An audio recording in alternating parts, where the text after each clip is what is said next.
Oke, kita akan membahas mengenai pergaulan bebas dalam pribadi dan sosial.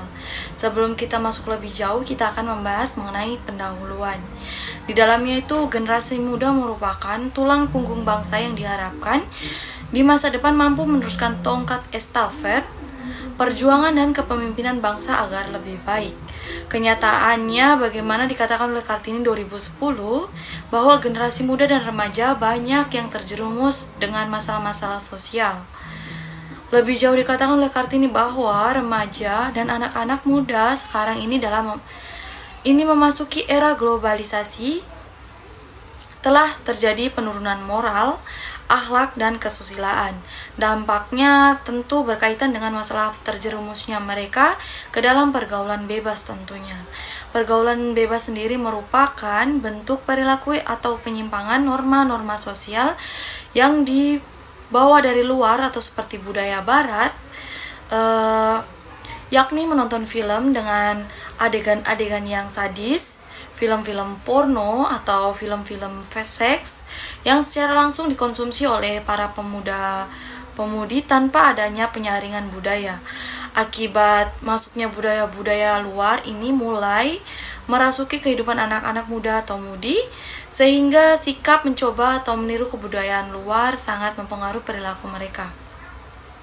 Lalu perilaku atau budaya seperti itu diteruskan kepada generasi lainnya. Sebagai generasi muda harus berpikir lebih jernih untuk menghindari norma-norma atau tata kesusilaan yang dianggap menyimpang dari lingkungan pergaulan bebas. Dampak perilaku penyimpangan sebagai akibat dari pergaulan bebas dapat menimbulkan dampak sosial turut berpengaruh terhadap perilaku mereka dari adanya penyimpangan norma-norma, kaidah-kaidah, kesusilaan maupun hukum yang antara lain mengonsumsi minuman keras, narkoba atau zat adiktif, kemudian seks bebas, perjudian, dan lain sebagainya. Gejala terhadap perilaku dan penyimpangan norma-norma sebagaimana disebutkan di atas dapat terjadi sebagai akibat dari kemajuan dan perkembangan ilmu pengetahuan. Teknologi komunikasi disebutkan juga akan mengarah pada penyimpangan perilaku, khususnya pada pergaulan bebas.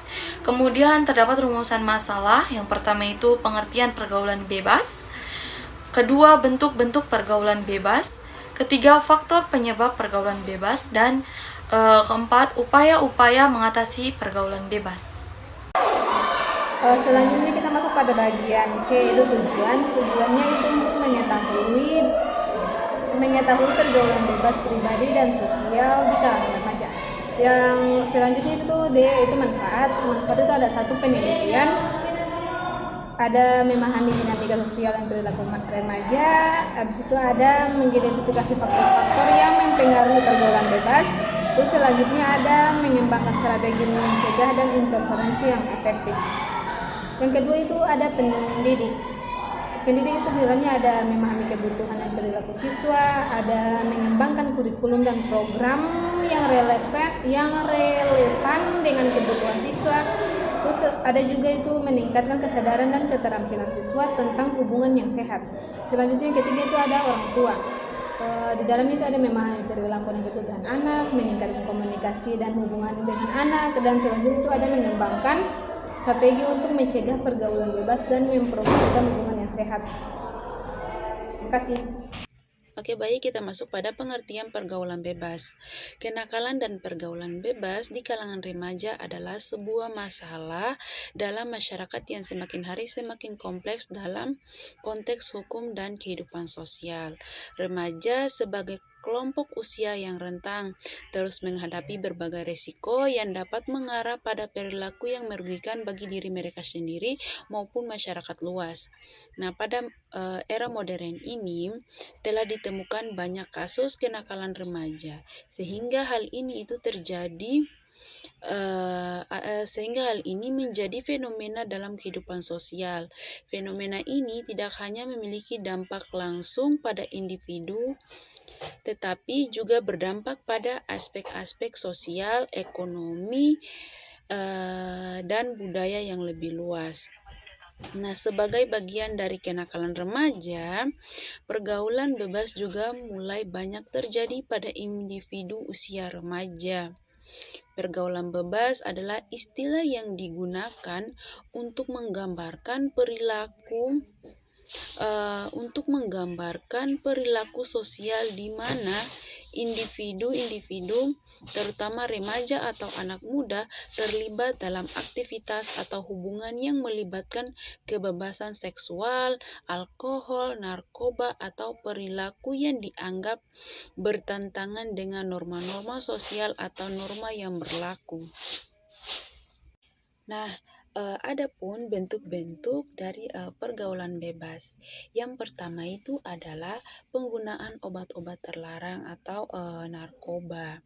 Nah, ini itu adalah bahan atau zat yang jika dimasukkan dalam tubuh manusia, baik dengan diminum, dihirup atau disuntikan, dapat mengubah pikiran, suasana hati atau perasaan dan perilaku seseorang. Nah, narkoba dapat menimbulkan ketergantungan fisik dan psikologis. Nah, yang kemudian itu ada seks bebas. Nah, dunia remaja sekarang memang tidak terlepas dari yang namanya percintaan. Dan tidak dapat pula dipungkiri bahwa anak SD juga sudah mengenal cinta. Sehingga dari situ timbullah yang namanya pacaran. Bahwa banyak anak-anak SMP atau SMA bahkan yang tidak sekolah hanya berpacaran untuk bersenang-senang saja, hanya untuk bersenang-senang, bukan dianggap sebagai suatu hal yang serius. Nah, yang ketiga itu ada minuman beralkohol. Nah, pada kehidupan modern ada kecenderungan sebagian orang mencari kesenangan melalui beraneka ragam cara. Di antaranya yaitu mabuk-mabukan, yang suka mabuk tidak tahu urusan hukum ataupun akibat yang ditimbulkan dari perbuatannya. Yang keempat itu adalah perkelahian atau yang disebut dengan kekerasan. Nah, ini tuh sudah dianggap sebagai pemecahan masalah yang sangat efektif yang dilakukan oleh para remaja. Hal ini itu seolah-olah menjadi bukti nyata bahwa seorang yang terpelajar pun leluasa untuk melakukan hal-hal yang bersifat anarkis, premanis, dan rimbanis. Faktor penyebab pergaulan bebas. Kami mengambil 5 faktor penyebab pergaulan bebas, yaitu lemahnya iman. Iman merupakan fondasi bagi kehidupan seorang. Agama apapun yang mengajarkan kebaikan kepada penganutnya. Tidak ada agama yang menginginkan penganutnya terlibat ke dunia pergaulan bebas. Lemahnya iman seorang menyebabkan ia dengan sangat mudah terpengaruh oleh sesuatu yang bersifat negatif. Yang kedua yaitu faktor keluarga. Keluarga sangat berperan besar dalam kehidupan anaknya, terutama orang tua. Apabila orang tua mendidik anaknya dengan benar, maka anaknya akan tumbuh sesuai dengan didikan orang tuanya. Begitu pula jika anaknya terjerumus ke dunia pergaulan bebas, maka ada yang harus diperbaiki dalam pendidikan yang diterapkan orang tua terhadap anaknya. Yang ketiga yaitu perkembangan teknologi. Perkembangan teknologi merupakan penyebab pergaulan bebas yang memiliki pengaruh yang sangat besar. Semakin berkembangnya zaman, teknologi semakin canggih. Internet dapat diakses dengan mudah dan alat komunikasi dapat digunakan dalam hal lain, misalnya video dan memotret. Yang keempat yaitu faktor lingkungan masyarakat. Keberadaan masyarakat sangat berpengaruh bagi individu-individu yang hidup di dalamnya. Kita tahu bahwa setiap individu tidak mungkin hidup tanpa bergaul masyarakat. Selain itu juga banyak hal yang dapat kita peroleh dari kehidupan masyarakat. Bersosialisasi adalah inti utama kehidupan masyarakat bagi individu-individu yang ingin berkembang. Masyarakat adalah lingkungan yang terluas bagi remaja dan sekaligus paling banyak menawarkan pilihan. Yang terakhir yaitu ada kegagalan remaja menyerap norma. Norma atau kaidah adalah ketentuan yang mengatur tingkah laku manusia dalam masyarakat. Ketentuan tersebut mengikat bagi setiap manusia yang hidup dalam lingkungan berlakunya norma tersebut. Dalam arti setiap orang yang hidup dalam lingkungan berlakunya norma tersebut harus menaatinya. Yang keempat yaitu upaya-upaya mengatasi pergaulan bebas. Yang pertama ada menanamkan nilai-nilai agama, moral, dan etika. Yang kedua ada penyuluhan pada remaja dalam penyuluhan pada remaja. Nah, menurut Aswendi bahwa upaya mencegah terjadinya pergaulan bebas dapat berupa yaitu menghapus lambang dan message yang merangsang nafsu seks dalam masyarakat. Yang kedua yaitu mengurangkan paparan image keganasan di tengah masyarakat. Yang ketiga yaitu mengenakan hukuman yang lebih berat dan proses penghakiman yang lebih cepat.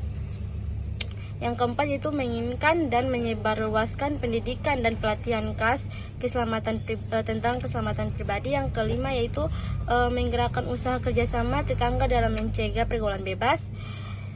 Dan sarang-sarang penagih mengalahkan perkawinan dan kehidupan keluarga yang sehat dengan membentuk budaya yang baik.